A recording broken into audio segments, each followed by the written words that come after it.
आज हम बात करेंगे बुखार के बारे में कि आखिर हमें बुखार क्यों होता है और बुखार में टेम्परेचर जो हमारा शरीर का तापमान वो कैसे बढ़ जाता है। ठीक है, और साथ ही हम बात करेंगे कि डेंगू और मलेरिया और जो टाइफाइड है वो कैसे होता है और इसका लक्षण और उपचार के बारे में बात करेंगे। ठीक है, तो सबसे पहले देखते हैं कि बुखार होता कैसे और टेम्परेचर कैसे बढ़ता है। ठीक है, आखिर जो हमारा शरीर का जो समान तापमान है वो होता है 37 डिग्री सेल्सियस होता है। हमारा शरीर का जो तापमान होता है वो 37 डिग्री सेल्सियस होता है। ठीक है, जिसे हम लोग फ़ारेनहाइट में अगर नापेंगे तो उसे कहते हैं 98.6 डिग्री फ़ारेनहाइट होता है। हमारा जो शरीर का जो समान तापमान होता है वो 37 डिग्री सेल्सियस होता है और या तो 98.6 डिग्री फ़ारेनहाइट होता है। ठीक है, ये तापमान कभी 1 डिग्री कम बेसी दिन भर में होते रहता है, लेकिन जब एकाएक अगर बढ़ने लगे तो हम लोग समझ लेते हैं कि बुखार है या टेम्परेचर बढ़ने लगता है, तब से लोग समझ लेता है कि बुखार आ गया। ठीक है, दरअसल बुखार क्या एक बीमारी है? तो नहीं, बुखार बीमारी नहीं है। बुखार एक बीमारी का इंडिकेट करने का एक तरीका है जो हमें बताता है कि आगे जो है आपका बीमारी या कोई आपका इन्फेक्ट कर चुका है या कोई अटैक कर चुका है। ठीक है, बुखार है जो एंटीजन, जो बाहरी एंटीजन जो आक्रमण करता है, अटैक करता है, उससे लड़ने का एक तरीका है। वो लड़ने का तरीका है जो इसके टेम्परेचर को बढ़ा देता है। तो हम पहले बात करते हैं क्या होता है बुखार और हमारा टेम्परेचर, शरीर का टेम्परेचर कैसे बढ़ता है। ठीक है, तो होता है क्या, जब कोई बाहरी जो बैक्टीरिया है या वायरस कोई भी है जो अटैक करता है हमारे शरीर में, ठीक है, तो जो WBC होता है हमारे शरीर का, यानी वाइट ब्लड सेल्स होता है, WBC वाइट ब्लड सेल्स, एक क्या करता है कि इसमें जो भी एक सिग्नल भेजता है। ठीक है, अपने से WBC होता है ना, जो एक सिग्नल भेजता है और ये सिग्नल जिसे कहते हैं साइटोकिन सिग्नल कहते हैं। ये सिग्नल भेजता है और जब ये सिग्नल भेजता है अपना मस्तिष्क को यानी दिमाग को एक सिग्नल भेजता है। दिमाग में एक रक्त सिरा होता है, वो क्या करता है प्रोस्टोग्लैंडिन E2 नामक एक हार्मोन बनाता है। जब ये हार्मोन बनता है तो एक जो मस्तिष्क में हमारा एक हाइपोथैलेमस होता है, हाइपोथैलेमस। ठीक है, जो हाइपोथैलेमस होता है वो क्या करता है कि हमारे जो भी जैसे जो काम करना है, तो सोना है या खाना खाना या तो प्यास लगा हुआ है या तो हमारा शरीर का टेम्परेचर बढ़ाना या घटाना है, क्या करना है, वो हाइपोथैलेमस का काम करता है। हमारे शरीर में एक जो दिमाग में है वो हाइपोथैलेमस है, वही एक काम करता है कि क्या करना है, कब सोना है, कब खाना है, ये सब काम वही करता है। ठीक, तो फिर ये जो प्रोस्टोग्लैंडिन E2 रहता है वो हाइपोथैलेमस हार्मोन माने जो हार्मोन रहता है वो हाइपोथैलेमस पर प्रभाव डालता है और हाइपोथैलेमस पर जब प्रभाव डालता है वही कहता है कि बाहरी जो है अटैक हो चुका है, माने कोई बाहरी जो एंटीजन है वो शरीर में अटैक कर चुका है, बैक्टीरिया या वायरस जो भी वो अटैक कर चुका है। अभी हाइपोथैलेमस है जो इसका आज्ञा पालन करता है और वो अपना जो शरीर का जो टेम्परेचर है वह 37 डिग्री जो सेल्सियस है और 98 डिग्री जो 6 फ़ारेनहाइट है वो टेम्परेचर शरीर का बढ़ा लेता है। शरीर का टेम्परेचर बढ़ाने से क्या होता है कि जो हमारी एंटीबॉडी है वो उसका संख्या में जो वृद्धि होने लगता है, यानी लड़ने के लिए उसका वृद्धि होता है और जो बाहरी जो आया हुआ एंटीजन रहता है या बैक्टीरिया वायरस जो भी रहता है वो जो अपना प्रोडक्शन है वो धीमा कर लेता है, क्योंकि इंजाइम और हार्मोन इस सब का जो इंजाइम उसका है ना, वो हमारा जो इंजाइम है वो सुस्त पड़ जाता है, कम हो जाता है। ठीक है, और होता है क्या कि कुछ ऐसे जो बैक्टीरिया है जो टेम्परेचर बढ़ाने से वो मर जाता है। तो लेकिन जब टेम्परेचर बढ़ाया जाता है तो कुछ मर जाता है, लेकिन कुछ क्या होता है कि इसमें नहीं मर पाता। साधारण फीवर का कारण संक्रमण या तो वायरल संक्रमण हो सकता है। अगर आप इन्फेक्शन कहीं पर किया हुआ है, बैक्टीरिया या वायरस से इन्फेक्शन हो गया हुआ तो आपका भी बुखार हो सकता है। ठीक, साधारण बुखार है। ठीक है, और अधिक गर्मी, अगर आप अधिक गर्मी में हो, ठंडा गर्म से भी ये साधारण बुखार हो सकता है। टेंशन या नींद अधूरा होना, टेंशन, अगर आप टेंशन में हैं और नींद अधूरा होता है तो भी बुखार साधारण बुखार हो सकता है। ठीक, दवा का रिएक्शन, दवा अगर रिएक्शन कर जाता है या तो आप ट्रीटमेंट किए हुए हैं या आप कहीं पर भी, तो दवाओं का रिएक्शन से भी यह साधारण बुखार होता है। ठीक है, और आप अगर सर्जरी कराते हैं, कहीं पर सर्जरी भी कराता है तो सर्जरी के बाद यह साधारण बुखार होता है। ठीक है, इसका जो है कारण है। करते हैं मलेरिया के बारे में, तो मलेरिया एक मच्छर के काटने से होने वाली एक बीमारी है। दरअसल होता है क्या, जो मच्छर है वो मादा इन्फ्लूएंजा नाम का एक मच्छर है जिसे कहते हैं फीमेल इन्फ्लूएंजा कहते हैं इंग्लिश में। ठीक है, तो मच्छर इसमें क्या होता है, एक बैक्टीरिया पाया जाता है इस मच्छर में जिसे कहते हैं प्लाज्मोडियम बैक्टीरिया। जब ऐसे व्यक्ति को काटता है तो ये इसका जो डंक है उसके माध्यम से ये बैक्टीरिया, प्लाज्मोडियम बैक्टीरिया व्यक्ति के शरीर में पहुंच जाता है और जो उसका रक्त कोशिका होता है और लीवर को ये इन्फेक्ट करता है, जिससे संक्रमित करता है, जिससे कि व्यक्ति हो जो मलेरिया से पीड़ित हो जाए। अब देखते हैं मलेरिया के लक्षण। तो इसमें पहला लक्षण है प्रतिदिन बुखार या तो अल्टरनेट बुखार करके आएगा। बुखार है जो या तो डेली या तो लगा रहेगा बुखार, एक टेम्परेचर बढ़ रहा रहेगा, या तो अल्टरनेट आज लगा तो कल नहीं, कल लगा तो एक दिन छोड़ के कल परसों, इसी तरह से आता है। और दूसरा है ठंड लग कर आना या काँपना। जब भी बुखार मलेरिया का आता है तो वो ठंडा लग कर आता है। जब भी काँप पूरा होता कँपी नहीं लगेगा, उसके बाद है जो मलेरिया का बुखार आता है। ठंडा लगने के बाद आएगा बुखार तो समझ लीजिएगा मलेरिया का बुखार है। ठीक है। जोड़ों में दर्द और सिर में दर्द होता है। जब ये बुखार मलेरिया का रहता है तो जोड़ों में बहुत कस के दर्द होता है, सिर में बहुत जोर से दर्द होता है। ठीक है। चौथा है जो उल्टी है, मलेरिया का जब बुखार रहेगा तो उल्टी है तो जी मिचलाएगा। कभी आपको उल्टी, जो मलेरिया का जो मरीज रहता है वो तो उल्टी करता है तो जी मिचलाता है उसका, तो समझ लीजिएगा वो मलेरिया का है। ठीक है। पाँचवा है हो सकता है तो ज़्यादा अगर होगा तो फिर डायरिया होने का भी शिकायत होता है मलेरिया में। ठीक है। ये हो गया मलेरिया के लक्षण। जो है मूल रूप से 4 प्रकार के होते हैं, लेकिन भारत में मलेरिया 2 तरह के पाया जाता है। एक होता है प्लाज्मोडियम फैल्सीफेरम और एक सोडियम विवेक्स। मलेरिया भारत में 2 तरह की होता है, एक प्लाज्मोडियम फैल्सीफेरम, एक सोडियम विवेक्स। बाकी ये 2 जो है जो अभी विदेशों में अभी भारत नहीं आया। ठीक है। अधिकांश यही दोनों होता है, अभी दोनों का लक्षण एकागो देखा गया। ठीक है। तो प्लाज्मोडियम जो फैल्सीफेरम जो होता है मलेरिया में, इसमें क्या होता है कि व्यक्ति एकदम बेसुध हो जाएगा, उसको होश नहीं रहता है कि मुझे क्या बोलना है, क्या करना है, क्या कथी करना है। ठीक है। इसमें होता है प्लाज्मोडियम फैल्सीफेरम में।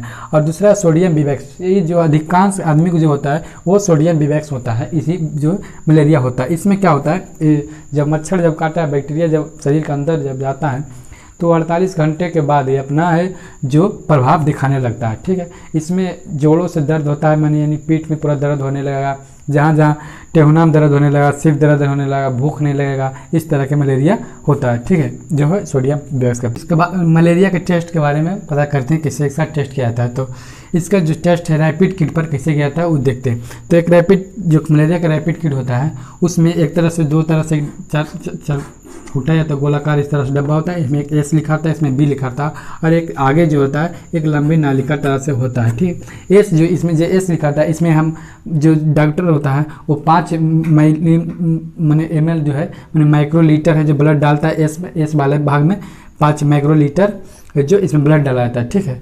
और उसको जो बी लिखा हुआ है इसमें बफर्स जो होता है, बफर्स यानी एक लूसन होता है, मलेरिया लूसन होता है, वो इसमें 2 से 3 बूंद डाला जाता है। जब ये 2-3 बूंद डाला जाता है तो ये ब्लड से जाकर एक रिएक्शन करता है और ये ब्लड आगे की ओर इसको ले जाने का काम करता है। नालिका में ब्लड फिर नीचे से आता है। ठीक है।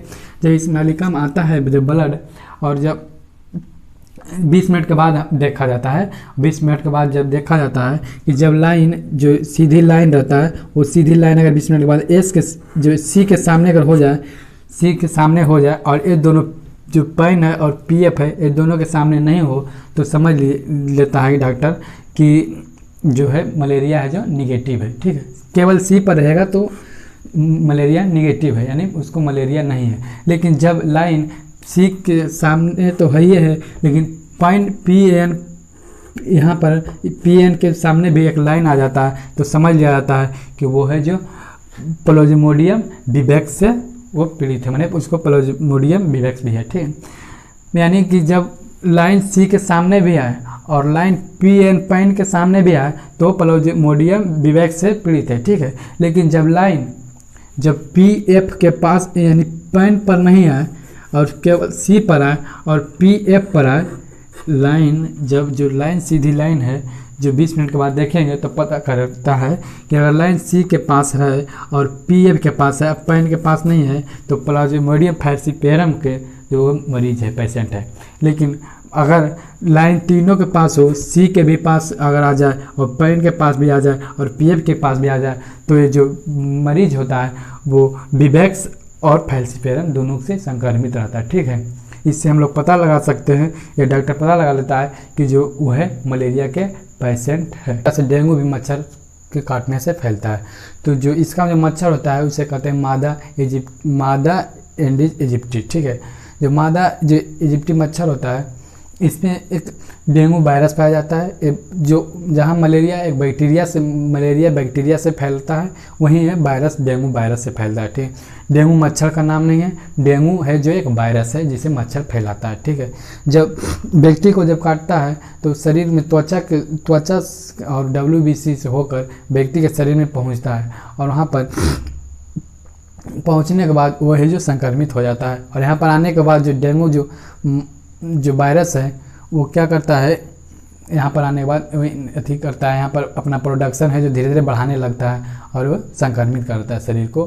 ठीक है, जो मच्छर है, जो इजिप्टी मच्छर है, वो इसके जो देखिएगा कि इसका जो सिरा पर है चितकार टाइप का रहता है, और ये दिन में ही काटता है। ये सुबह अधिकांश ये सुबह काटता है, और ये ज़्यादा ऊंचाई तक ले नहीं उड़ता है। ये जो मच्छर है जो इस जहाँ मलेरिया का मच्छर गंदे नाले और पानी में उत्पन्न होता है, वहीं पर ये जो डेंगू इसका जो वाहक है इजिप्टी मच्छर, वो साफ पानी में जन्म लेता है, उत्पन्न होता है। ठीक है, होता है ये भी कि जो डेंगू काटने से जो व्यक्ति का जो डेंगू वायरस हो जाता है, अगर उस व्यक्ति को भी कोई मच्छर काट लेता है तो उसका वायरस उसके जो डंक है उसमें चुभ जाता है और लार उसमें चल जाता है, और वही मच्छर अगर दूसरा व्यक्ति को भी काटता है तो उसको भी डेंगू हो जाता है। इसी तरह से डेंगू जो वायरस फैलाने का काम करता है वो मादा जो इजिप्टी मच्छर। डेंगू है जो 3 प्रकार का होता है, एक होता है क्लासिकल यानी साधारण डेंगू, और दूसरा होता है डेंगू हेमरेजिक बुखार यानी DHF है, तीसरा होता है डेंगू शॉक सिंड्रोम और DSS है।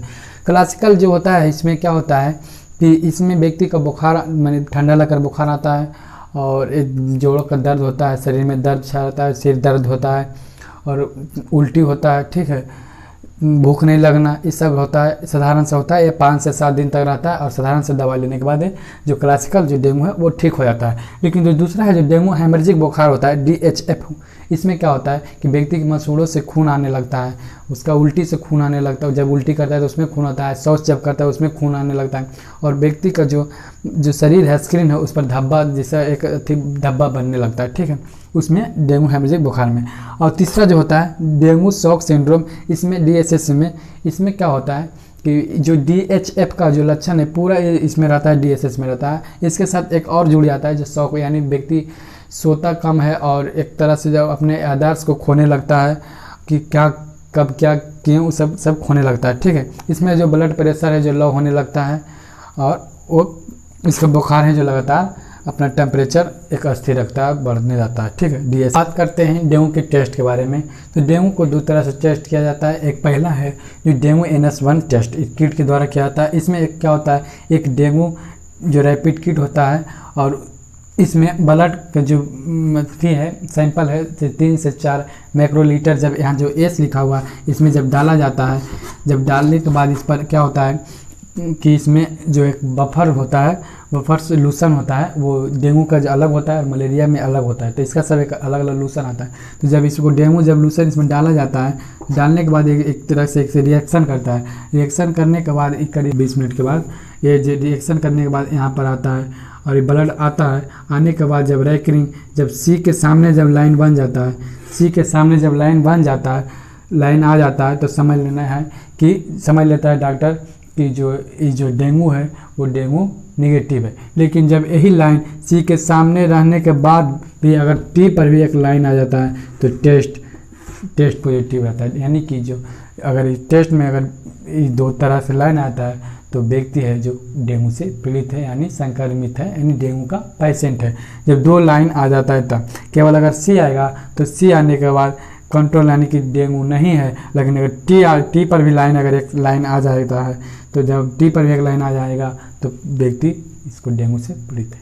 ठीक है, दूसरा जो टेस्ट है ये 2 से 3 दिन के अंदर कराना, मैंने लक्षण होने के बाद 2 से 3 या 4 दिन में कराया जाता है। ठीक है, और दूसरा जब इसके टेस्ट के बाद भी अगर नहीं होता है तो दूसरा टेस्ट है जो एलिजा टेस्ट है, जो ब्लड सैंपल लेकर एक किया जाता है, इस ब्लड सैंपल लेकर किया जाता है। और तीसरा जो एक प्लेटलेट्स की जो काउंटिंग करके उसमें भी डेंगू का पता लगाया जाता है कि डेंगू है या नहीं। ठीक है, क्या होता है जो स्वस्थ जो व्यक्ति होता है, एक नॉर्मल व्यक्ति है, उसमें प्लेटलेट से संख्या होता है वो 2 लाख करीब होता है। ठीक है, लेकिन जब उस प्लेट से घट कर जब डेंगू जिसको होता है ना, तो वो क्या करता है कि डेंगू प्लेटलेट्स की जो संख्या होता है उसको घटाने लगता है।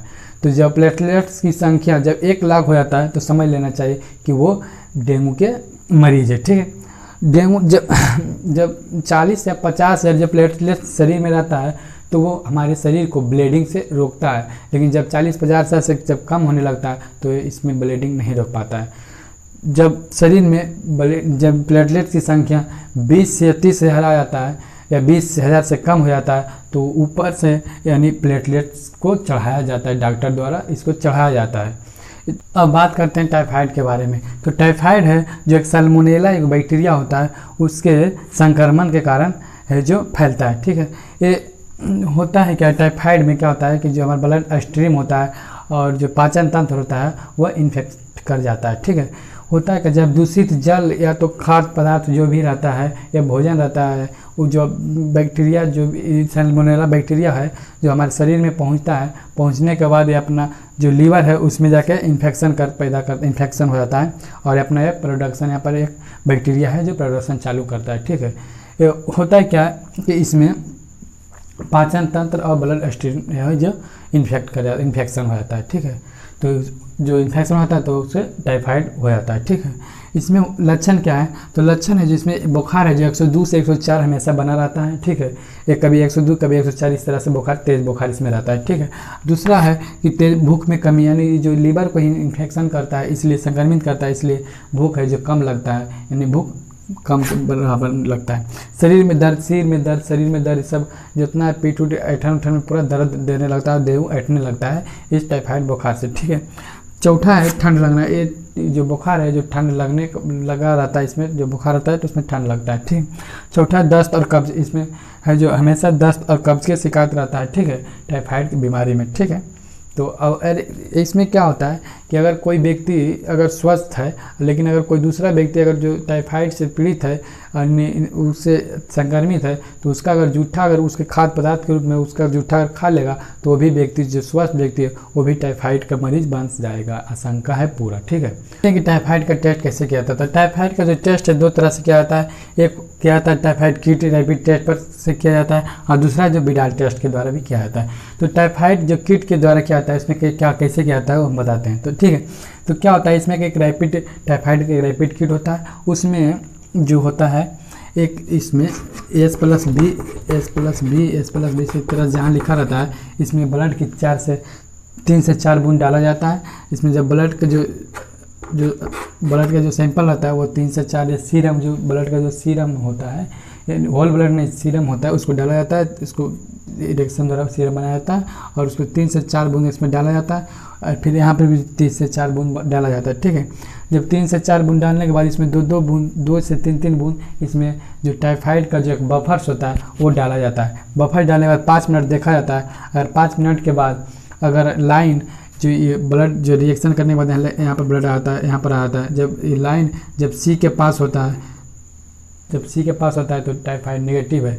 लेकिन जब यही लाइन जब T के पास होता है, C के पास भी हो और T के पास भी हो तो वो IgM से माने IgM है, ठीक है, माने टाइफाइड से संक्रमित है।